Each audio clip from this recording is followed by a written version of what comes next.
بسم اللہ الرحمن الرحیم، اللہم صلی علی سیدنا مولانا محمد معدن الجود والکرم وآلہ وصحبہ وبارک وسلم۔ آج انشاءاللہ عز و جل اس موضوع پہ گفتگو کریں گے کہ بعض حضرات یہ سوال کرتے ہیں کہ ہمارا تعلق کسی فرقے کے ساتھ یا کسی جماعت کے ساتھ ہونا چاہیے، یا ہمیں بغیر کسی جماعت کے یعنی اہل سنت والجماعت یا کسی بھی جماعت کے ساتھ ہمارا تعلق ہونا چاہیے یا نہیں ہونا چاہیے۔ یعنی بیسک کوشچن یہ ہے کہ ہمارا یعنی فرقہ پرستی کس چیز کا نام ہے، فرقہ وادیت کس چیز کا نام ہے۔ اور بعض حضرات جو کہتے ہیں کہ ہم صرف اور صرف مسلمان ہیں، ہمارا تعلق جو ہے وہ کسی جماعت کے ساتھ نہیں، نہ ہم سنی ہیں نہ ہمارا کسی اور جو ہے وہ جماعت کے ساتھ تعلق ہے، ہمارا اہل سنت والجماعت کے ساتھ بھی تعلق نہیں، وی آر اونلی مسلم۔ اللہ رب العزت قرآن پاک میں ارشاد فرماتا ہے وَمَا كَانَ الْمُؤْمِنُونَ لِيَنْفِرُوا كَافَّةً فَلَوْلَا نَفَرَ مِنْ كُلِّ فِرْقَةٍ مِّنْهُمْ طَائِفَةٌ لِيَتَفَقَّهُوا فِي الدِّينِ وَلِيُنذِرُوا قَوْمَهُمْ إِذَا رَجَعُوا إِلَيْهِمْ لَعَلَّهُمْ يَحْذَرُونَ۔ اللہ رب العزت یہ بیان فرما رہا ہے کہ مومنوں کی یہ شان تو نہیں، یعنی مومنوں سے یہ تو نہیں ہو سکتا کہ وہ سارے کے سارے دین سیکھنے کے لیے نکل پڑیں۔ فرمایا کیوں نہ ایسا ہو، فلولا نافرا من کل فرقۃ منہم، ان میں سے ہر فرقے میں سے طائفتن ایک گروہ نکلے۔ وہ گروہ کیا کرے؟ وہ گروہ سب سے پہلے دین میں تفقہ اختیار کرے، وہ دین میں تفقہ اختیار کرنے کے بعد وہ جا کے اپنی قوم کو ڈر سنائے، تاکہ ان کی قوم جو ہے وہ اللہ رب العزت کا خوف کرے اور اللہ رب العزت سے ڈرے۔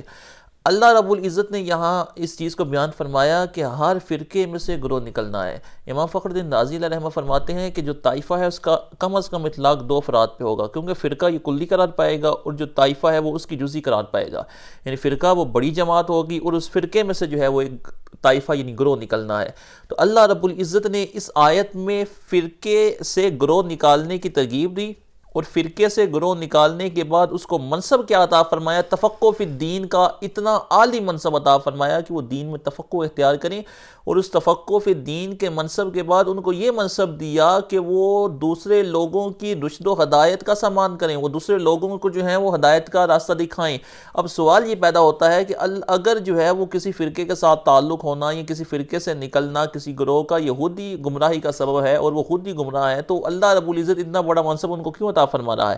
اللہ رب العزت یہ کیوں بیان فرما رہا ہے کہ وہ دوسرے لوگوں کی ہدایت کا کام سر انجام دیں، وہ اپنی قوم کو ڈر سنائیں؟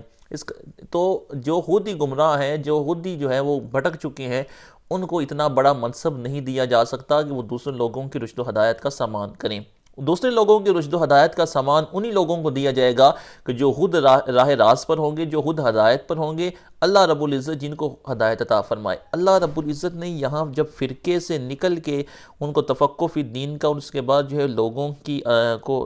سیدھا راستہ دکھانے کا منصب یہ بیان فرمایا، اس کا مطلب یہ ہے کہ قرآن کریم مطلقاً فرقے کی مذمت نہیں کرتا، مطلقاً کسی تعلق یا کسی فرقے یا کسی گروہ کے ساتھ تعلق کو قرآن عظیم منع نہیں فرماتا۔ دوسری جگہ فرمایا یا ایھا الناس انا خلقناکم من ذکر و انثی وجعلناکم شعوبا وقبائل لتعارفوا، اے لوگو ہم نے تمہیں ایک مرد و عورت سے پیدا کیا ہے اور تمہیں قبیلوں اور ذاتوں میں بانٹ دیا ہے، لتعارفوا اس لیے بانٹا ہے کہ تاکہ تم پہچانے جاؤ۔ اللہ رب العزت نے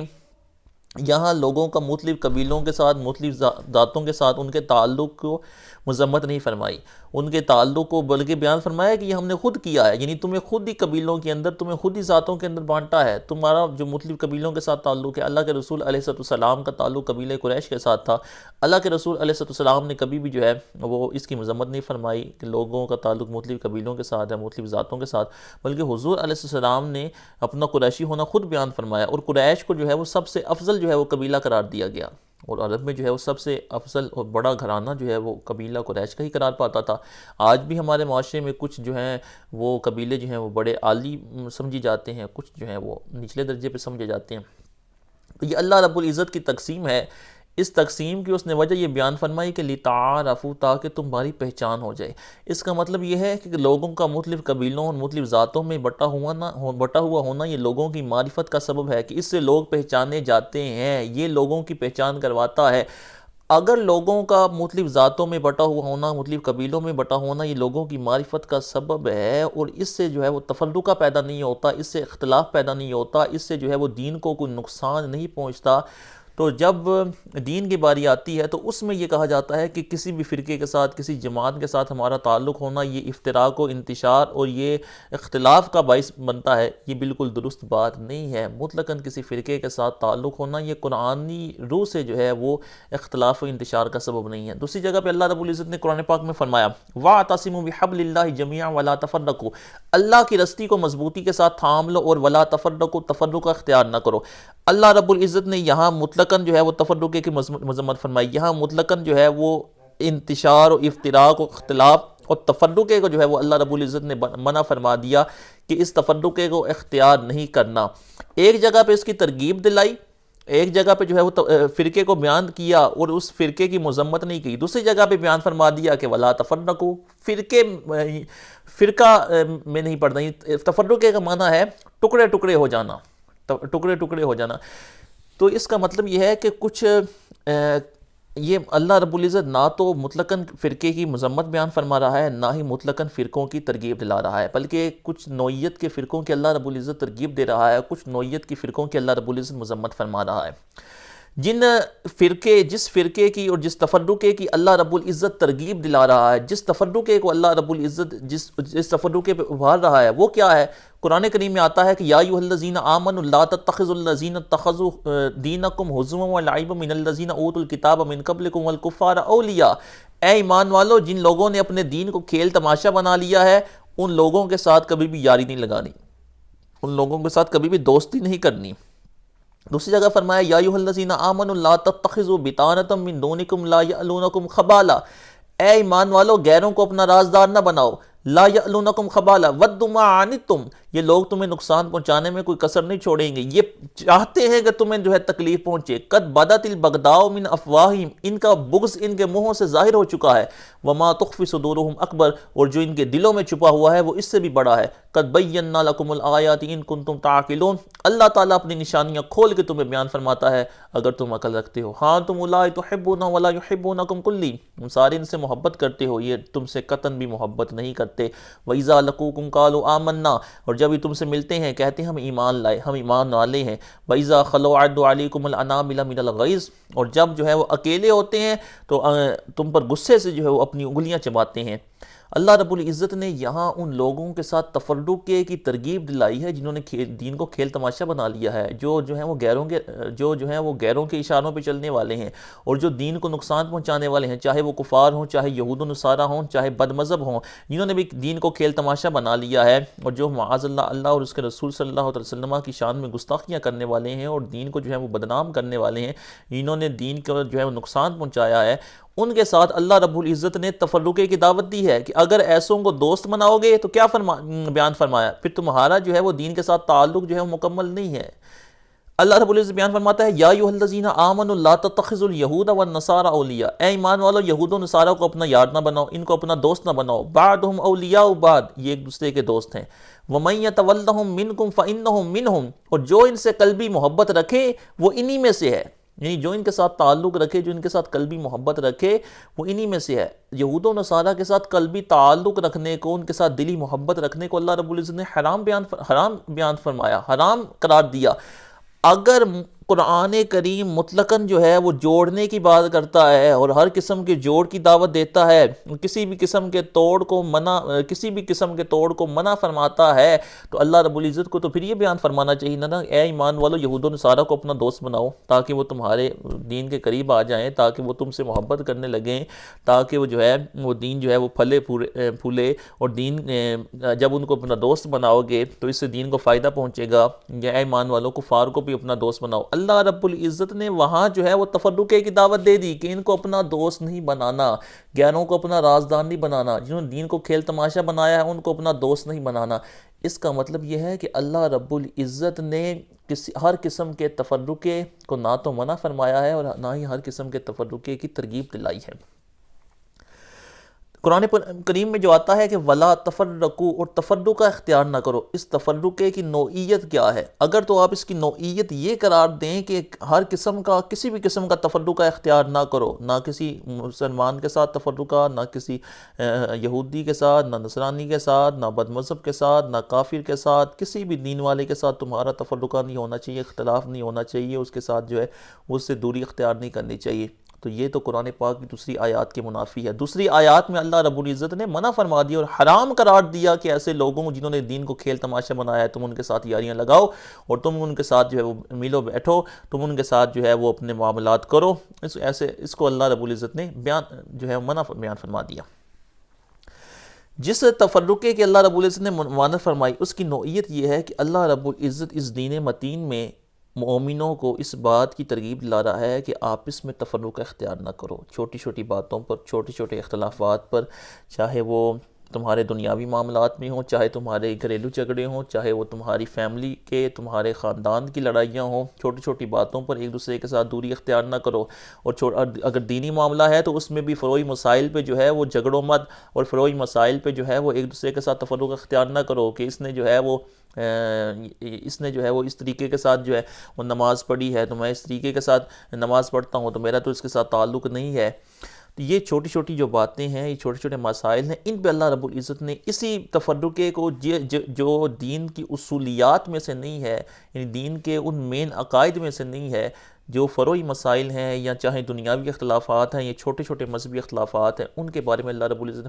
فرمایا کہ اس میں تفرقہ اختیار نہ کرو، کہ اگر تم اس میں تفرقہ اختیار کرو گے تو تمہاری طاقت جو ہے وہ کم پڑ جائے گی، اور اس سے تمہیں بھی نقصان پہنچے گا اور دین متین کو بھی نقصان پہنچے گا۔ تمہیں نقصان یہ پہنچے گا کہ تمہارے آپس میں دل جو ہے وہ منتشر ہو جائیں گے، تمہارے دلوں کے اندر جو ہے وہ اختلاف پیدا ہو جائے گا اور تم ایک دوسرے کے ساتھ نفرت کرنے لگ پڑو گے ان چھوٹی چھوٹی باتوں پر، اور تمہارا جو ہے وہ جب دلوں میں اختلاف پیدا ہوگا تو اس وجہ سے تمہاری اجتماعیت باقی نہیں رہے گی۔ جب تمہاری اجتماعیت باقی نہیں رہے گی تو تمہاری اجتماعیت نہ ہونے سے دین کو نقصان پہنچے گا، کہ دین اسی وقت جو ہے وہ پھلے پھولے گا، دین کو اسی وقت فائدہ پہنچے گا جب تک مسلمانوں میں اجتماعیت برقرار رہتی ہے، جب تک مسلمان آپس میں ملے رہتے ہیں تب تک دین کو فائدہ پہنچا رہتا ہے، اور جب جو ہے وہ ان میں اجتماعیت ختم ہو جاتی ہے تو اس وقت دین کو نقصان پہنچتا ہے۔ اللہ رب العزت نے فرمایا وَلَا تَفَرَّقُوا، اور تفرق کا اختیار نہیں کرنا۔ اس تفرقے کی نوعیت یہی ہے، کیونکہ اگر ہم یہ کہیں کہ ہمارا جو ہے وہ کسی بھی جماعت کے ساتھ تعلق نہیں، یعنی ہم اہل سنت نہیں ہے، یا ہمارا جو ہے وہ کسی بھی اور جماعت کے ساتھ تعلق نہیں ہے، تو اس تفرق، اس جماعت کے ساتھ تعلق یا اس فرقے کے بارے میں اللہ رب العزت اس کی مذمت نہیں بیان فرما رہا، بلکہ ہم یہ کہہ سکتے ہیں کہ جو مسالک کا وجود ہے، ہمارے اس دین متین میں جو مسالک کا وجود ہے، مختلف جو مسلک ہیں، یہ بھی اللہ رب العزت کی ایک نعمت ہے۔ جیسا کہ یعنی مسالک اس اعتبار سے کہ جیسے امام اعظم کا ایک مذہب ہے، ایک امام مالک کا مذہب ہے، اور ایک امام احمد بن حنبل کا مذہب ہے، اور ایک امام شافعی کا مذہب، یہ چار جو ہے مسالک اور چار مذہب پائے جاتے ہیں، یہ بھی اللہ رب العزت کی بہت بڑی نعمت ہے۔ اس سے اختلاف و انتشار پیدا نہیں ہوا، نہ جب سے یہ ان مسالک مذاہب کا وجود، یہ مذاہب وجود میں آئے ہیں، تب سے لے کر آج تک ان کے اندر انتشار و افتراق و اختلاف پیدا نہیں ہوا، کیونکہ ان کا جو اختلاف ہے وہ صرف فروعی مسائل میں ہے۔ ان کا اصولیات اور دین کے جو بیسک عقائد ہیں، وہ دین کے جو بیسک اعتقاد ہیں، ان میں سب یہ متفق ہیں، ان میں کسی قسم کا اختلاف نہیں ہے۔ اگر اختلاف ہے تو فروعی مسائل میں ہے، نماز روزے کے مسائل میں، زکوٰۃ حج وغیرہ کے مسائل میں، کہ وہ مسائل کے جن کے بارے میں ہمیں قرآن و حدیث میں واضح نص نہیں ملتی، یہاں اجتہادی مسائل، ان میں جو ہے وہ اختلاف ہے، اور وہ اختلاف جو ہے وہ انتشار کا سبب نہیں بننا، اور وہ اختلاف جو ہے یہ آج پوری دنیا میں یہ چار جو مسلک ہیں، یہ چار مذہب جو ہیں وہ رائج ہیں، اور تمام مسلمان ان پر عمل کرتے ہیں، اور جو ہے شافعی جو ہے وہ حنفی کو اپنا بھائی سمجھتا ہے، حنفی جو ہے وہ مالکی اور حنبلی کو اپنا بھائی سمجھتا ہے، اور سارے جو ہیں وہ ایک دوسرے کے ساتھ مل جل کے رہتے ہیں، ساری دنیا میں یہ چاروں مذاہب کا وجود ہے۔ یہ انتشار و افتراق کا سبب نہیں بنا، اس کا مطلب یہ ہے کہ مطلقاً اختلاف، مطلقاً جو ہے وہ ان فروعی مسائل میں اختلاف جو ہے وہ انتشار کا سبب نہیں ہے۔ انتشار یہ انتشار نہیں ہے، اور جو مختلف مسالک ہیں، جو مختلف مسالک کا وجود ہے، وہ بھی مطلقاً جو ہے وہ انتشار کا سبب نہیں بنتا اس وقت تک کہ جب تک جو ہے وہ جو ہمارا جو عقیدہ ہے، ہمارا جو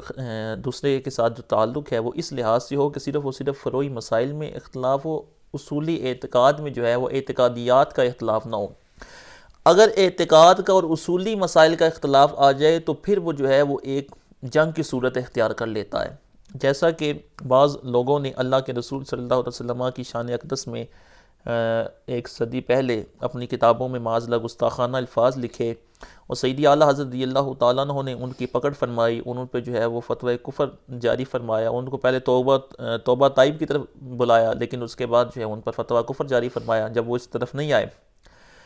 وہ اعلیٰ حضرت پر جو ہے وہ ان کا دینی منصب تھا کہ انہوں نے سب سے پہلے ان کو توبہ کی طرف بلایا۔ جب دیکھا کہ یہ توبہ نہیں کرنے والے تو اس کے تقریباً 30 سال کے بعد، ان تمام عبارتوں کے لکھے جانے کے 30 سال کے بعد سیدی اعلیٰ حضرت نے ان پر جو ہے وہ فتوی کفر جاری فرمایا، اور اس کو جو ہے وہ حسام الحرمین کے نام سے کتاب لکھی۔ اگر سیدی اعلیٰ حضرت رضی اللہ تعالیٰ عنہ ان کے ساتھ جو ہے وہ اتحاد کو باقی رکھتے، اور اعلیٰ حضرت یہ فرماتے کہ نہیں یہ قرآن پاک تو جو ہے وہ تفرقے کو منع فرما رہا ہے، تفرقے کے بارے میں کہہ رہا ہے کہ تفرقہ اختیار نہیں کرنا، اور اعلیٰ حضرت جو ہے وہ ان کے ساتھ مل جل کے رہتے اللہ اور اس کے رسول کے گستاخوں کے ساتھ، تو اعلیٰ حضرت تو معاذ اللہ پھر اس آیت کے مصداق قرار پاتے نا کہ اللہ فرما رہا ہے کہ ایمان والو جنہوں نے اللہ اور اس کے رسول کی آیتوں کو مذاق بنا لیا ہے، جنہوں نے دین کو کھیل تماشا بنا لیا ہے، ان کو اپنا یار نہیں بنانا، قرآن بیان فرما رہا ہے۔ تو اعلیٰ حضرت تو پھر معاذ اللہ اس دائرے میں آ جاتے نا۔ اعلیٰ حضرت بھی یہ جانتے تھے کہ جس اختلاف اور جس افتراق کو قرآن منع فرما رہا ہے وہ اس اختلاف کی نوعیت ہو رہا ہے، اور جس افتراق کی قرآن دعوت دے رہا ہے وہ اختلاف یہی ہے کہ جب تمہارے دین کے اوپر کوئی حملہ کر دے اور دین کے اللہ اور اس کے رسول کے بارے میں جو ہے وہ ایسی باتیں کرنے لگے تو اس کا رد کرنا اور اس سے جو ہے وہ ان سے اپنا تعلق ختم کرنا، یہ بھی اعلیٰ درجے کی عبادت ہے، یہ بھی اللہ رب العزت کی رضا کا باعث ہے۔ افضل الاعمال الحب فی اللہ والبغض فی اللہ، حدیث پاک میں آتا ہے کہ سب سے افضل عمل اللہ کے لیے کسی سے محبت کرنا ہے اور اللہ کے لیے ہی کسی سے بغض رکھنا ہے۔ یعنی تمہاری محبت بھی اللہ کے لیے ہونی چاہیے کہ جو اللہ کے دوست ہیں ان کے ساتھ محبت ہو، اور جو تمہارا بغض ہے وہ بھی اللہ کے لیے ہونا چاہیے کہ جو کفار ہیں، جو بد مذہب ہیں، جو اللہ اور اس کے رسول کی شان میں گستاخیاں کرنے والے لوگ ہیں، چاہے وہ اپنے آپ کو اس ایمان والے اور مومن ہی کہنے والے ہیں، جب وہ یہ کام کرنے والے ہیں تو ان کے ساتھ بغض رکھنا اور ان کے ساتھ نفرت کرنا، کیونکہ وہ اللہ اور اس کے رسول کے دشمن ہیں، تو یہ تمہارا جو ہے وہ دینی فریضہ ہے، تمہارے اوپر لازم ہے اور فرض ہے۔ یہ سب سے افضل عمل اللہ کے رسول علیہ السلام نے اس کو قرار دیا ہے۔ تو یہ مسالک کا وجود جو ہے یہ فی نفس کی اختلاف کا سبب نہیں ہے، فی نفس افتراق کا سبب نہیں ہے، بلکہ جب اس میں سے مختلف جو ہے وہ کیٹیگریز آ جاتی ہیں تو پھر جو ہے وہ انتشار و افتراق پیدا ہوتا ہے۔ اور یہ میں نے بیان کر دیا کہ کس جو ہے وہ صورت میں جو ہے وہ انتشار نہیں پھیلانا، کس صورت میں جو ہے وہ افتراق کی قرآن پاک جو ہے وہ دعوت دے رہا ہے، کس قسم کے اختلاف کو جو ہے وہ قرآن پاک منع فرما رہا ہے۔ اب آخر میں یہ بڑا ہی مغالطہ دیا جاتا ہے کہ ہم تو مومن ہیں، اللہ عز و جل فرماتا ہے سماکم المسلمین، میں نے تمہارا نام مسلم رکھا ہے، اللہ رب العزت نے ہمیں مسلمان کہا، اللہ رب العزت نے ہمیں مومن کہا، تو ہمیں تو کسی بھی اور جماعت کا کہلانے کی ضرورت ہی نہیں ہے، ہمیں تو چاہیے کہ ہم اپنے آپ کو کہیں کہ ہم مومن ہیں، ہم مسلم ہیں، ہمیں نہیں چاہیے کہ ہم اپنے آپ کو سنی کہیں یا ہم یہ کہیں کہ ہمارا تعلق اہل سنت والجماعت سے ہے۔ تو دراصل مسئلہ یہ ہے، اہل سنت والجماعت یہ اللہ کے رسول علیہ السلام کی حدیث پاک کے مطابق یہ وہی جماعت ہے جس کو اللہ کے رسول علیہ السلام نے سواد اعظم کا لقب عطا فرمایا۔ کافی ساری کتب احادیث میں ساستہ میں یہ روایت موجود ہے، بڑی مشہور روایت ہے کہ ستفترق امتی 73 فرقۃ کلھم فی النار الا واحدۃ، قالوا یا رسول اللہ کے رسول علیہ السلام نے ارشاد فرمایا کہ میری امت ان قریب جو ہے وہ 73 فرقوں میں بٹ جائے گی، ان میں وہ سارے کے سارے جہنم میں جائیں گے الا واحدۃ، سوائے ایک کے۔ صحابہ نے اس کی یا رسول اللہ وہ ایک کون سا ہے؟ تو اللہ کے رسول علیہ السلام نے ارشاد فرمایا کہ ما انا علیہ و اصحابی، وہ اس عقیدے پر ہوگا جس پر میں اور میرے صحابہ ہیں۔ اور دوسری حدیث میں فرمایا کہ اتبعوا، مشکات کے اندر روایت موجود ہے کہ اتبعوا سواد الاعظم فانہ من شذ شذ فی النار، فرمایا کہ سواد اعظم کی پیروی کرو، جو سواد اعظم یعنی بڑی جماعت سے الگ رہا وہ الگ ہی جہنم میں جائے گا۔ اللہ کے رسول علیہ السلام نے سواد اعظم بڑی جماعت کو پکڑنے کو لازم قرار دیا،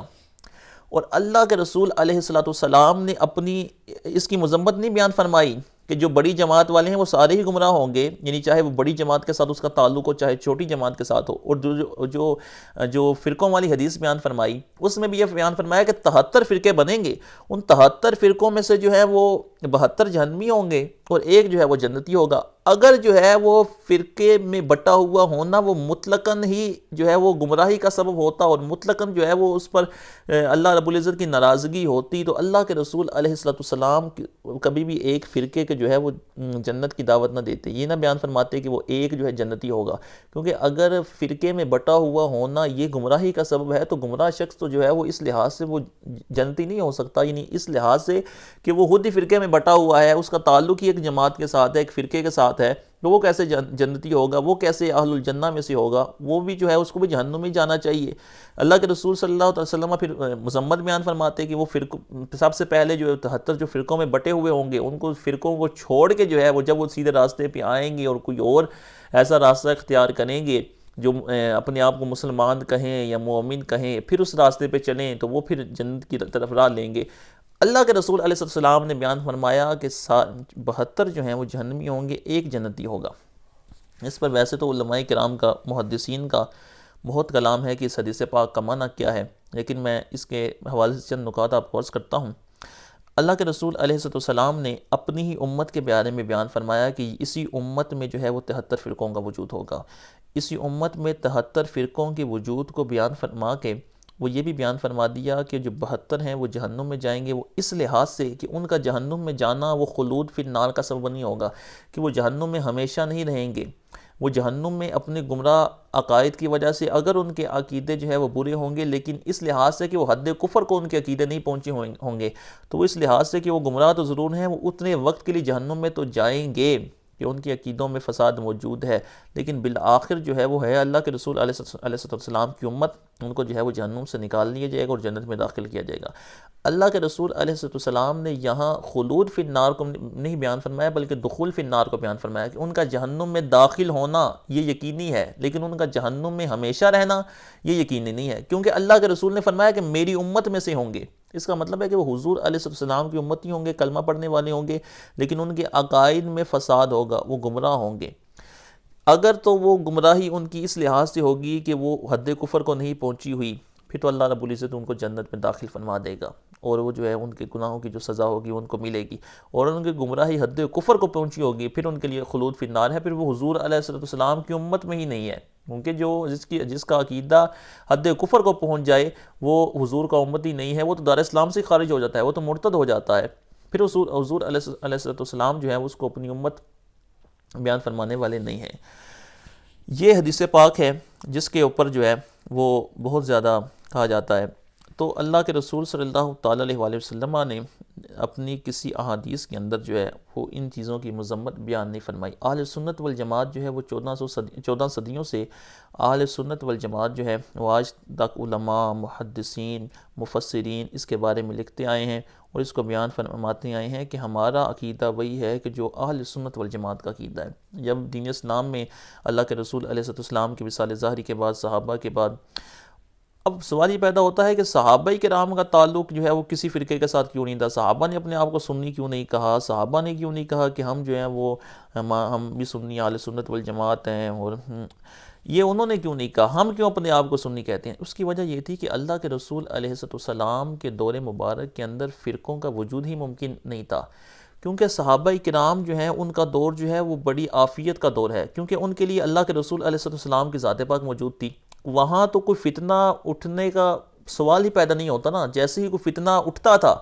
فتنہ اٹھے گا وہ صحابہ حضور کی خدمت میں حاضر ہوں گے، حضور فیصلہ فرما دیں گے، معاملہ ختم ہو جائے گا۔ حضور کی فیصلہ ہی وہ اللہ کا فیصلہ ہوگا کہ وہ وہی خدا ہوگی جو اللہ حضور علیہ السلام بیان فرمائیں گے۔ تو صحابہ کرام کا جو دور تھا اس کی تو حضور علیہ السلام نے خود ہی بیان فرما دیا نا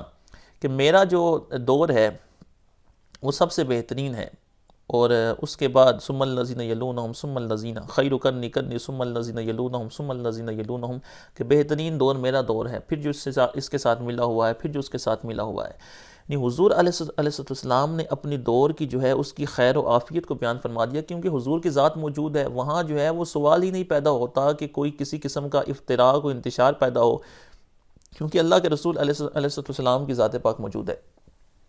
حضور کے وصال ظاہری کے بعد صحابہ کرام کا زمانہ آیا، کیونکہ اس وقت بھی مقتدر شخصیات موجود تھیں، صدیق اکبر ہیں، فاروق اعظم ہیں، عثمان غنی ہیں، مولا علی ہیں، بڑے بڑے صحابہ موجود ہیں۔ اس وقت بھی جو ہے وہ فتنوں کا دروازہ اس طرح نہیں کھلا، اور فتنے جو ہے وہ دبے رہے، اور جو ہے وہ ان کو اس طرح موقع نہیں مل سکا، کیونکہ بڑے بڑے صحابہ موجود تھے۔ جب بھی کوئی مسئلہ پیش آتا وہ ان کی بارگاہ میں پیش کرتے، وہ اللہ کے رسول علیہ السلام کی چونکہ تربیت یافتہ تھے، وہ اس لحاظ سے جو فیصلہ فرماتے صحابہ اس کو قبول کر لیتے، کوئی بھی فتنہ جو ہے وہ اٹھنے کا نام نہیں لیتا تھا۔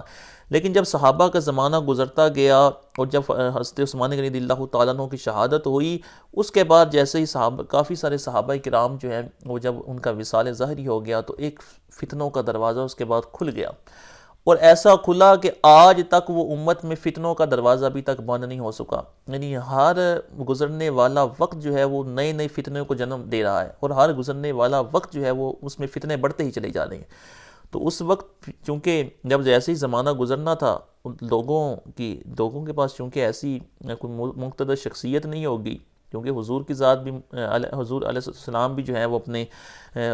حضور وصال ظاہری فرما گئے، بڑے بڑے صحابہ بھی دنیا سے پردہ فرما گئے۔ اس کے بعد جو ہے وہ لوگ جو ہیں وہ ایک ایسے نہیں رہے جن سے جو ہے جن کی بات کو جو ہے وہ حرف آخر سمجھا جائے، تو اختلاف و انتشار پیدا ہوا۔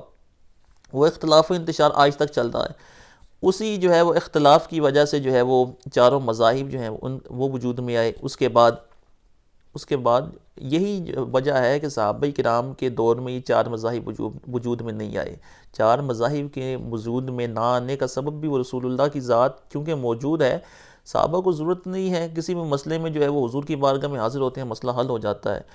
وہ چار مذاہب کا وجود بھی اسی وجہ سے ہوا۔ اس کے بعد جو مختلف فرقے اٹھے، معتزلہ، کرامیہ، اس کے علاوہ جو ہے وہ بڑے بڑے قدریہ، مرجیہ فرقے جو ہیں وہ امت میں ہوتے رہے، اور ہر دور میں علماء اسلام ان کا رد کرتے رہے۔ تو اس لحاظ سے ان فرقوں سے امتیاز کی خاطر اللہ رب العزت کے فرمان لِتَعَارَفُوا، تاکہ تمہاری پہچان ہو جائے کہ تمہارا تعلق کس جماعت کے ساتھ ہے۔ اللہ رب العزت نے یہ جو بیان فرمایا، علماء متقدمین نے، علماء اسلام نے اپنے آپ کو اہل سنت والجماعت کے نام سے موسوم کیا کہ ہم اہل سنت والجماعت ہیں، تاکہ دوسرے جو فرقے ہیں، جو معتزلہ ہیں، مرجیہ ہیں، قدریہ ہیں، ان سے جو ہے امتیاز پیدا ہو جائے، پتہ لگ جائے کہ یہ اس کا تعلق اہل سنت والجماعت سے ہے، تاکہ اس کی پہچان ہو جائے کہ یہ اس کا ان عقیدوں والوں کے ساتھ تعلق ہے کہ جن کی عقائد میں کوئی فساد نہیں ہے۔ بس وہی اہل سنت والجماعت جو ہے وہ آج تک چلا رہا ہے، اور آج تک ہم اسی عقیدوں پر ہم الحمدللہ اللہ تعالیٰ کے فضل سے قائم ہیں، اور اسی پہ جو ہے وہ علماء متقدمین اور علماء متاخرین اس پر کتب لکھتے رہے ہیں اور بیان کرتے رہے ہیں کہ یہی ہمارا عقیدہ ہے جو ہمیں دوسرے عقیدوں سے جو ہے ممتاز کر دیتا ہے۔ تو یہ مختصر سی بحث تھی کہ جس میں یہ بیان کرنا ضروری تھا کہ اہل سنت والجماعت جو ہے وہ کہلانا یہ نہ تو کسی گمراہی کا سبب ہے۔ گمراہی کا سبب یہ ہے کہ آپ برا عقیدہ اختیار کر لیں اور برے عقیدے والوں کے ساتھ آپ کا تعلق ہو جائے۔ گمراہی کا سبب یہ کیسے ہو سکتا ہے کہ آپ جو ہے وہ آپ کا اچھے عقیدے والوں کے ساتھ تعلق ہو اور آپ اچھے عقیدے والوں کے ساتھ ہی موسوم قرار دیا جائے۔ اگر آپ دنیاوی لحاظ سے دیکھیں، دنیاوی لحاظ سے جو ہے مختلف مذہبی جماعتیں بھی مختلف بنی ہوئی ہوتی ہیں۔ مختلف مذہبی جماعتیں آپ دیکھتے ہیں کہ وہ اگر مذہبی جماعتیں اچھے طریقے سے کام کر رہی ہیں تو وہ انتشار و افتراق کا سبب نہیں بنتی، بلکہ اس سے جو ہے امت کو اتحاد ملتا ہے اور امت جو ہے وہ جڑتی ہے، تاکہ وہ ایک پلیٹ فارم ملتا ہے، اس کے اوپر سارے لوگ جمع ہو جاتے ہیں، لوگ مختلف جماعتیں بنا لیتے ہیں، اس سے ان کی دین میں مضبوطی آتی ہے ان کی جماعت کے ساتھ، اور دوسری جماعت اگر وہ اچھے طریقے سے کام کر رہی ہے اور تو اس کو بھی کوئی نقصان نہیں پہنچتا۔ اس کا مطلب یہ ہے کہ مطلقاً جو ہے وہ کسی جماعت کے ساتھ یہ تعلق ہونا یہ افتراق کا سبب نہیں رہے گا۔ سیاسی جماعتیں بھی ہیں، مختلف جماعتیں ہیں، سیاسی جماعتیں آپ کے سامنے ہیں، آپ ان کا جو حال ہے وہ آپ کے سامنے ہے۔ اگر وہ ابھی اس لحاظ سے وہ کام کریں کہ ہمارا جو ہے وہ چونکہ ایک پلیٹ فارم ہے، ہم اس پہ لوگوں کو دعوت دیتے ہیں، اور ہمارا جو مد مخالف ہے وہ بھی مومن ہے، وہ بھی مسلمان ہے، اور ہمارا اس کے ساتھ بھی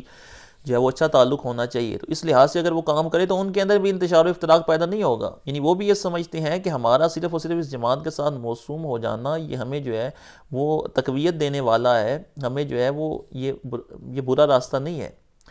تو یہی چیزیں ہیں کہ جن کو سمجھنے کی ضرورت ہے۔ صرف اور صرف جو ہے وہ نام کو جو ہے وہ بنیاد بنا کر کہ ہمارا جو ہے وہ اس نام کے ساتھ تعلق نہیں، ہمارا اس نام کے ساتھ تعلق نہیں، جو ہے بعض لوگ اپنی جہالت کا ثبوت دیتے ہیں اور وہ ظاہر کرنے کی کوشش کرتے ہیں کہ وہ دین کی اصول و فروع سے بھی واقف نہیں ہیں، دین کی اصولی باتوں کا بھی ان کو معلوم نہیں ہے، اور اس کو سمجھنے کے لیے دین کا جو ہے وہ گہرا مطالعہ ضروری ہے۔ اللہ رب العزت ہم سب کو جو ہے وہ عمل کی توفیق عطا فرمائے، آمین بجاہ النبی الامین صلی اللہ علیہ وسلم۔